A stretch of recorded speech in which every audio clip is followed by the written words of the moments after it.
এমন যুবক পাওয়া কঠিন, যে যুবক দাঁড়ায় টান টান করে বুক সোজা করে বলতে পারবে যে আমার জীবনে কোনো অন্যায় স্পর্শ হয় নাই, আমি কোনো হারামে লিপ্ত হই নাই, তথাকথিত অবৈধ ভালোবাসার মধ্যে আমি নাই, আমার যৌবনকে আমি হেফাজত করেছি, বৈধ স্ত্রীর জন্য অপেক্ষা করছি, আমার দৃষ্টিকে হেফাজত করি, আমার চরিত্রকে আমি হেফাজত করি, আমার চরিত্র টন টন করে বাঁচবে, এরকম দাবি করার মতো সৎসাহসওয়ালা যুবক হাজারে এখন দু চারটা পাওয়া কঠিন হয়ে গেছে, সোনার হরিণ হয়ে গেছে।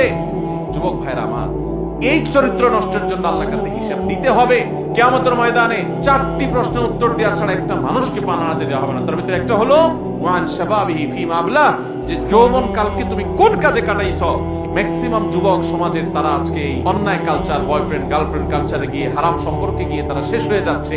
সব মানুষগুলো যেই তালে চলছে, এটার উল্টো, স্রোতের উল্টা দিকে চলতে পারা, এটাই হলো বাহাদুরি, এটাই হলো বীরত্ব। আর স্রোতের তালে চলার জন্য কোনো যোগ্যতা লাগে না। স্রোতের তালে আসার জন্য শুধু গা ছেড়ে দিলেই হয়।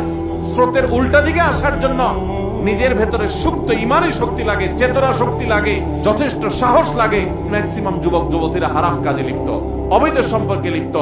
তুমি স্রোতের উল্টা দিকে চলা শিখো, প্রতিজ্ঞা করো যে না, আমি হারাম কাজে লিপ্ত হব না, আমি বেঁচে থাকবো।